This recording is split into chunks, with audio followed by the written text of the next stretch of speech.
Hello guys, there are some good news from the European Commission. Ursula von der Leyen states we are ready to start the negotiations with the countries of the EU, and hopefully soon Ukraine will be a proud member of this really strong and important and democratic community.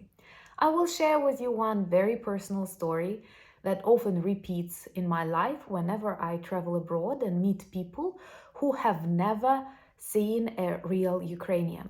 And after a day or two of work together, I will receive very unusual compliments stating, "Wow, you are very normal. Wow, you're just like us. You are very European."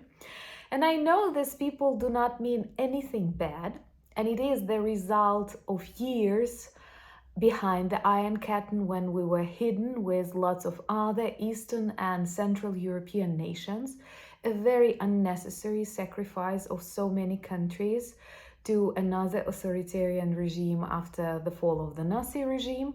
But anyway, for many people, we remain terra incognita, and now when they come in close contact with us, they are actually surprised that we are not different.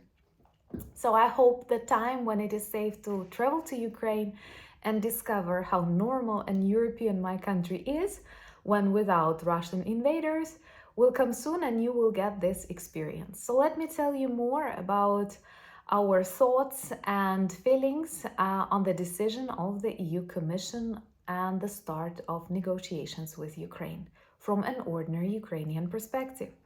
My name is Anna and I vlog daily from Ukraine since the start of the brutal Russian invasion. So if you're new to the channel, you support Ukraine, please subscribe and help us fight against Russian propaganda and fake news.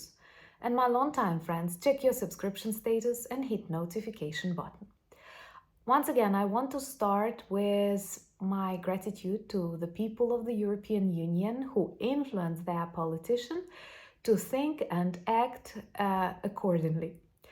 And we feel that Ukraine is welcome to the European Union. I know this won't be a fast or simple process, but it is already happening and it is extremely symbolic. And out of all international alliances and unions, actually the EU reacted very quickly. And I remember how in the darkest moments at the very beginning of this war, we received a number of very vivid signals that the European Union is ready to accept Ukraine. And I think we deserve that. Honestly, it's not me being arrogant as a Ukrainian, but when I think about those challenging moments of our recent history, for example, the Revolution of Dignity, when we saved Ukraine from silent annexation, the fate of Belarus that was prepared by Putin and planned to take into reality by Yanukovych, Ukrainian people went out on the streets. And actually the very first name of the Revolution of Dignity was Euromaidan, because we did not want to change the course of our country's plan to join the European Union. And actually it all started with the decision of Yanukovych to stop Euro integration of Ukraine and move in the direction of the Ruski Mir, which is definitely not a place where we belong. And it all was very symbolic, because people who carried the flags of the European Union, who put them on the cars, on the windows, actually could have been and were killed by Russian forces who were also sent to Maidan to back up Yanukovych. And it was an example of Ukrainians fighting for the joint European and global democratic values, but at the same time, this was the EU flag that we protected in the heart of Ukraine, Kyiv, and sometimes I do feel this is the heart of Europe. And if you agree with me and you're new to the channel, remember to join our community, subscribe. This is the easiest way to demonstrate your solidarity and help us spread more information about Ukraine on its way to the European Union and on its way to defeat Russia.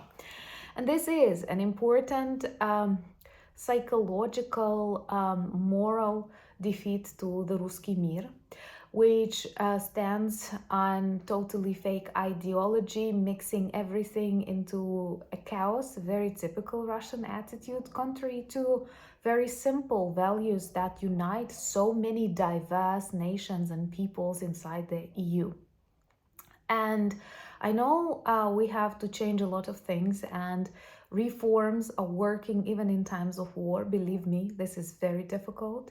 When you don't have like electricity in your houses, when you cannot plan anything for a week ahead, when so many smart and strong people are conscripted and at the front lines, not in their offices, we continue reforming lots of important branches of our power. And at the same time, I think all those people who are pessimistic about Ukraine's future in the European Union, they should focus more on these values, on these things that are actually the heart and the essence of this union. Because if we start comparing like levels of economic development, I don't know, and other things, I've heard even versions Orthodox or Catholic, there are no standards, and this is actually one of the most important things. It's just the values and typical thoughts that we share that unite us. And I'm really grateful for this signal of support. And I do hope that we will receive similar signals sometime soon from the NATO. And once again, don't take it as a Ukrainian arrogance, but I believe with our experience, with our strengths, with our confidence, we can actually strengthen each other. It is going to be a mutually beneficial process for any union and alliance to invite Ukraine, because this is a great civilizational divide that is between Ukraine and Russia. And it is extremely important to back up this part of the world and also the other part of the world across the Atlantic Ocean.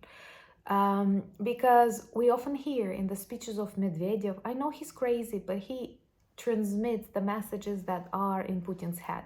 When he says, I can only feel safe when the Ruski Mir is up to the shores of the Atlantic Ocean, including Portugal or something.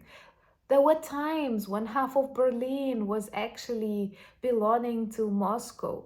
We don't want this to repeat ever. And I'm glad to see that many countries of the European Union, with each day of this war, support Ukraine stronger and stronger. We see that in France, we see that in the UK, we see that in Sweden, in Denmark, in Norway, in Germany, that actually agreed that Ukraine is ready to start the negotiations of with the European Union. And once again, this is a beautiful message from the people of Germany, together with the decision to give us a patriot system.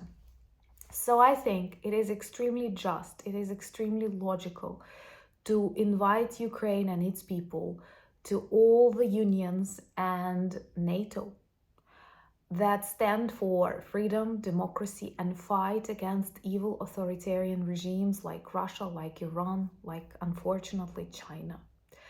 And that is the way to strengthen each other. So let's not focus on red tape, bureaucracy. I don't know. Did you have a stamp on that little document that we have sent you 3 years ago on a mailbox that was located in a different place than now? No. We don't need that when we literally have people who were killed because they protected the flag of the European Union. I remember these photos of Ukrainian students holding the flags of the EU, and some of them became the Heavenly Hundred after the revolution, in times of the Revolution of Dignity. No other country of the European Union sacrificed that much to be a part of this community. I do think we deserve. Let me know, what do you think? Would you like to invite Ukraine, or maybe we can join the United States or the Commonwealth? I've heard such ideas and I think there is something good about them. Anyway, and a question, a very interesting question. You may answer it if you like in the comments below. Have you ever been wrongly taken for a different kind of nationality in your life? Because this what often happens with me when I travel abroad. Well, now I carry lots of Ukrainian flags and other stuff, but I remember previously I would often be taken as an Italian. I don't mind. As a Turkish person, like a Turkish woman, also I don't mind. And I guess sometimes Spanish. I don't know why, but very often in McDonald's in the European Union, they address me in Spanish. So let me know, what do you think about me? And well, you know, I'm Ukrainian. And also, have you ever been mixed for? Maybe someone was taken as a Ukrainian, not being a Ukrainian. Let me know. Join me on Instagram, on X, and Threads, and we have a beautiful Discord community, same as we have a beautiful merch shop with lots of t-shirts and caps with beautiful images of Ukrainian drones, flags, tridents that work well as reminders and conversation starters about Ukraine. And thank you so much for buying me coffees, becoming my patrons, sponsors of the channel, and help me film and write more. This is a blessing, and I'm super grateful to all of you. And I'm also very grateful for all the work that you do in the support of Ukraine, in the support of our fight against this evil. United we stand. Slava Ukraini!